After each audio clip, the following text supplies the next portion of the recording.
Hello students, आज हम पढ़ेंगे क्लास 7th की इंग्लिश बुक गोल्डन लीव्स का chapter number 6 good bye party for Miss Pushpa T S. यानी कि इस टाइटल से ही समझ में आ रहा है कि ये गुड बाय पार्टी यानी फेयरवेल पार्टी है मिस पुष्पा के लिए। ठीक है, आइए चैप्टर को स्टार्ट करते हैं। Let's read this humorous poem about a farewell party for a lady named Pushpa TS.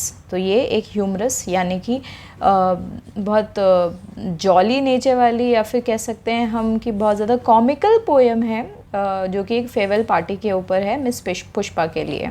ठीक है।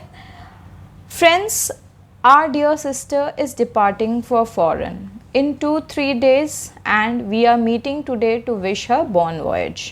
तो ये जो स्पीकर हैं जो मिस पुष्पा की फेयरवेल पार्टी में सबको संबोधित करते हुए कह रहे हैं कि दोस्तों, हमारी प्यारी सिस्टर जो हैं वो जा रही हैं फॉरेन जा रही हैं, यानी मिस पुष्पा टीएस जो हैं वो इंडिया छोड़ करके कहीं दूसरे देश में रहने जा रही हैं और वो 2-3 दिन में यहाँ से चली जाएंगी। और हम आज इस मीटिंग में आए हैं उनको विश करने के लिए बॉन वॉयज का मतलब होता है हैप्पी जर्नी। ठीक है, तो हम उन्हें उनका फेयरवेल विश करने के लिए आए हैं और यहाँ पर हम इकट्ठे हुए हैं उनको गुड विशेस देने के लिए उनके बॉन वॉयज में।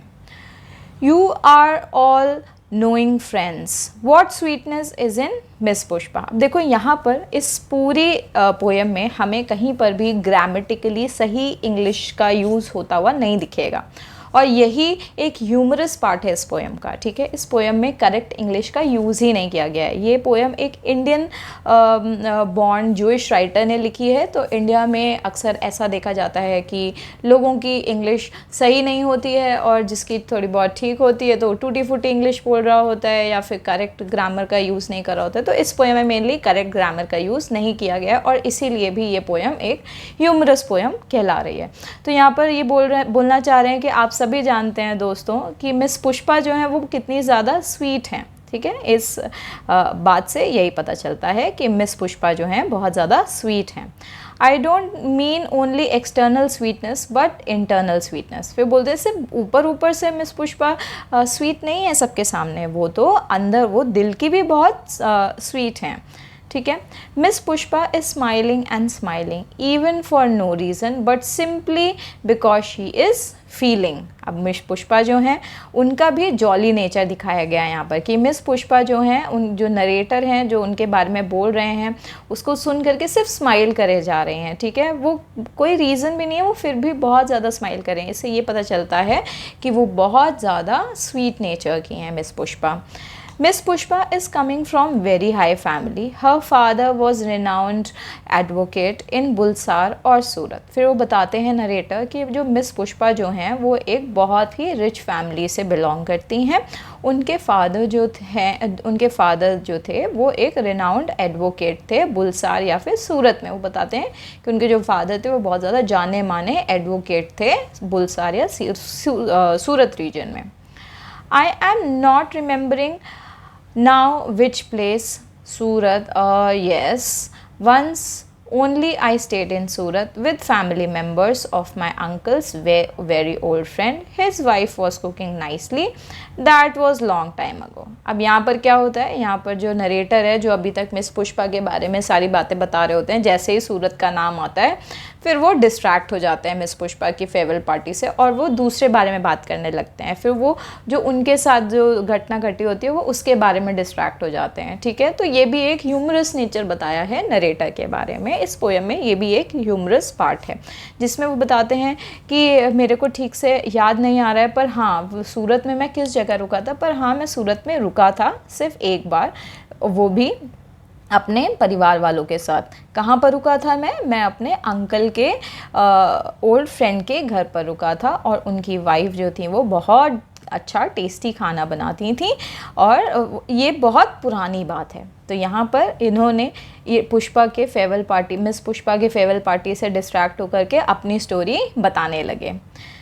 Coming back to Miss Pushpa, she is most popular lady with men also and ladies also. अब ये वापस से मिस पुष्पा की फेयरवेल पार्टी का जो स्पीच दे रहे हैं उसमें वापस से आते हैं और कहते हैं कि हाँ, coming back to Miss Pushpa, बताते हैं कि जो मिस पुष्पा हैं वो बहुत ज़्यादा पॉपुलर लेडी हैं, ना कि सिर्फ आदमियों में पर औरतों में भी, यानी कि वो बहुत फेमस हैं उनके जॉली नेचर की वजह से, उनके खुश मिजाज नेचर की वजह से मिस पुष्पा जो है वो बहुत ज़्यादा पॉपुलर हैं अपने अमंग अपने कलीग्स के अमंग में, ठीक है।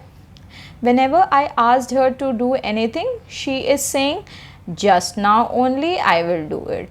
That is showing good spirit. वो बताते हैं कि जब जब मैं मिस पुष्पा से कोई भी काम करने को कहता हूँ तो वो बोल देती हैं कि हाँ ठीक है, अभी करती हूँ, मैं अभी कर दूँगी। This is showing good spirit, और यही बताता है कि ये कितना ज़्यादा अच्छी स्पिरिट की हैं, यानी कितना ज़्यादा किसी को मना नहीं करती हैं, वो हर काम को करने के लिए तुरंत से हाँ बोल देती हैं, जो कि इनके पार्ट का, इनके नेचर का एक बहुत इंपॉर्टेंट हिस्सा है। एक तो वो खुश मिजाज की हैं, इनफैक्ट उसके अलावा वो एक हेल्पिंग नेचर की भी हैं, दूसरों को मना नहीं करती हैं उनके काम को करने के लिए। I am always appreciating the good spirits. फिर वो नरेटर बोलते हैं कि मैं हमेशा इस तरह के गुड स्पिरिट्स को हमेशा अप्रिशिएट करता हूँ। Pushpa Miss is never saying no. अब यहाँ पर नरेटर फिर गलत ग्रामर का इस्तेमाल करते हुए कहते हैं जो पुष्पा मिस हैं वो कभी भी किसी को भी मना नहीं करती हैं। वॉट एवर आई और anybody is asking she is always saying yes. फिर बताते हैं कि कोई भी हो, चाहे मैं हूँ या कोई और भी हो, कोई भी उनसे कोई भी चीज़ के लिए पूछता है वो हमेशा सबको हाँ ही बोलती हैं। And today she is going to improve her prospect and we are wishing her bon voyage. और आज वो जा रही हैं अपने जीवन में आगे बढ़ने के लिए, उन्नति करने के लिए, और आज हम उन्हें यहाँ पर इकट्ठा हुए हैं उनको विश करने के लिए, उनको हैप्पी जर्नी बोलने के लिए, यानी बॉर्न वॉयज करने के लिए इकट्ठा हुए हैं। Now I ask other speakers to speak and afterwards Miss Pushpa will do summing up. फिर यहाँ पर लास्ट में नरेटर बोलते हैं कि अब मैं दूसरे स्पीकर्स को उनसे अनुमति लूँगा कि आप भी आइए और मिस पुष्पा के बारे में कुछ शब्द बोलिए, और उसके बाद मिस पुष्पा जो हैं इस गैदरिंग को एंड करते हुए, अपनी खुद की स्पीच देते हुए इस गैदरिंग को एंड करेंगी।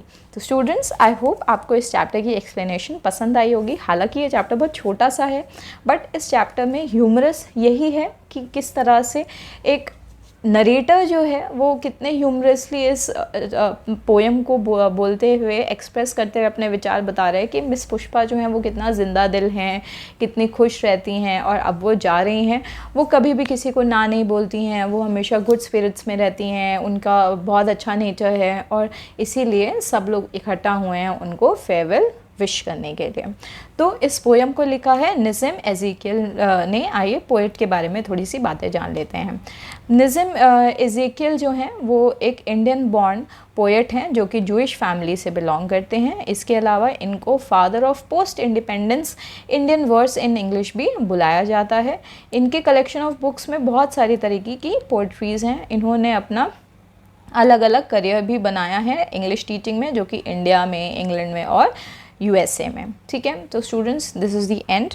अब हम यहाँ से इस चैप्टर के क्वेश्चन आंसर्स को डिस्कस करेंगे। आइए अपनी अपनी रफ कॉपीज़ और नोटबुक्स और पेन पेंसिल निकाल लीजिए और हम लोग अब क्वेश्चन आंसर्स को लिखते हैं।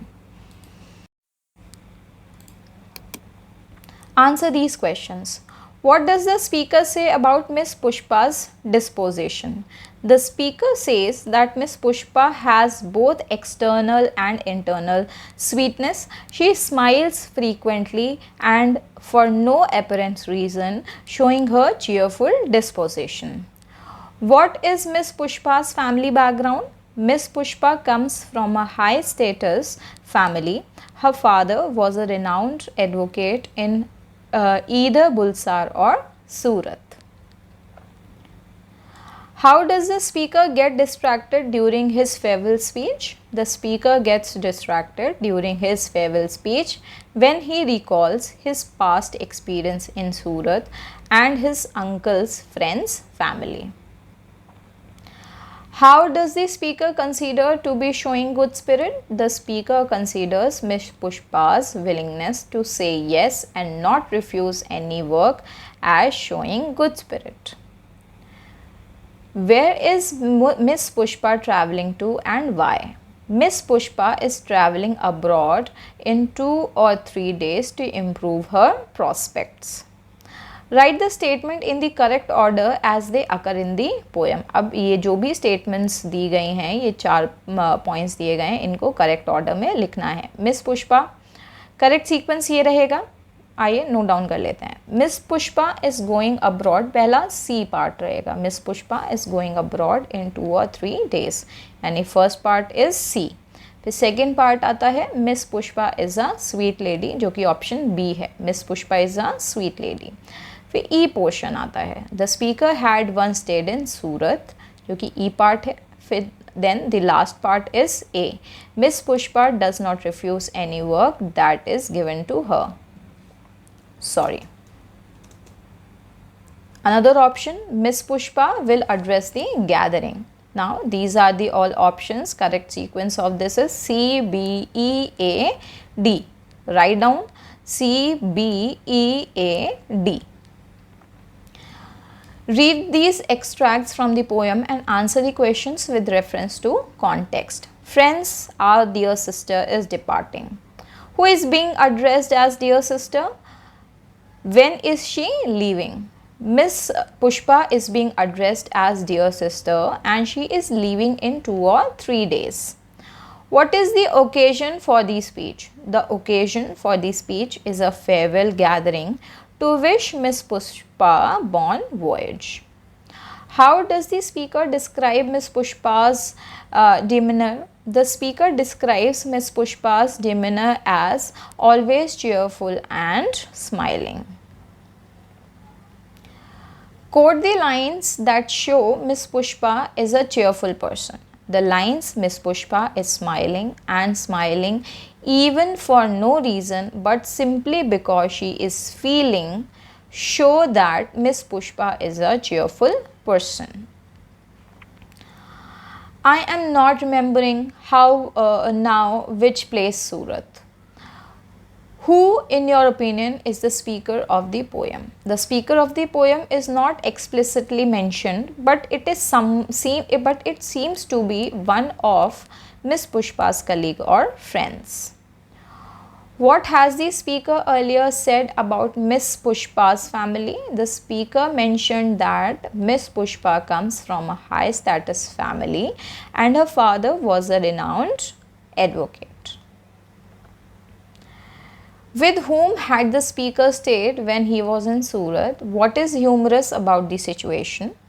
The speaker had stayed with his uncle's old friend when he was in Surat, and it's humorous because he gets distracted while reminiscing about it during Miss Pushpa's farewell. What made Miss Pushpa popular among her colleagues? Miss Pushpa's popularity among her colleagues is attributed to her good spirit, always being willing to help and say yes. Now think and answer. Pick out at least 4 instances of incorrect use of tenses from the poem. Now incorrect uses of tenses कहाँ कहाँ हैं ये देख लेते हैं।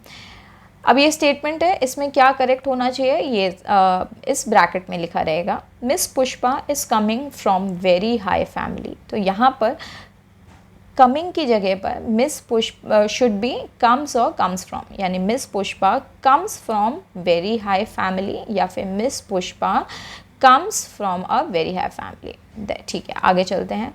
That was long time ago, should be that was long time ago, a long time, long से पहले आ जाएगा। Today she is going and we are wishing her bon voyage, तो यहाँ पर होगा today she is leaving, going की जगह she is leaving and we are wishing her bon voyage. Miss Pushpa is never saying no, should be Miss Pushpa never says no. Now what creates humor in the poem? The humor in the poem arises from the speaker's digressions and distractions during the farewell speech. The speaker's stream of consciousness and unrelated memories add a light-hearted touch to a farewell gathering. Rewrite these phrases in correct English. Now we have to write all these in correct English. Our dear sister is departing for foreign. Now this should be our dear sister is departing for a foreign country.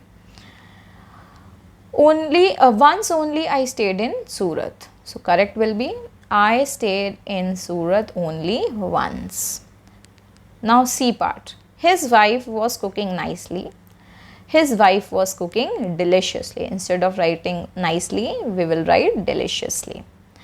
Miss Pushpa is never saying no. Miss Pushpa never says no. The correct option, correct thing will be is की जगह पर we will write never, saying की जगह पर says, then no. Miss Pushpa never says no. Now E part, dash to improve her prospect. यहाँ पर हो जाएगा dash to improve her prospects. तो prospect की जगह पर prospects. तो this is the end of this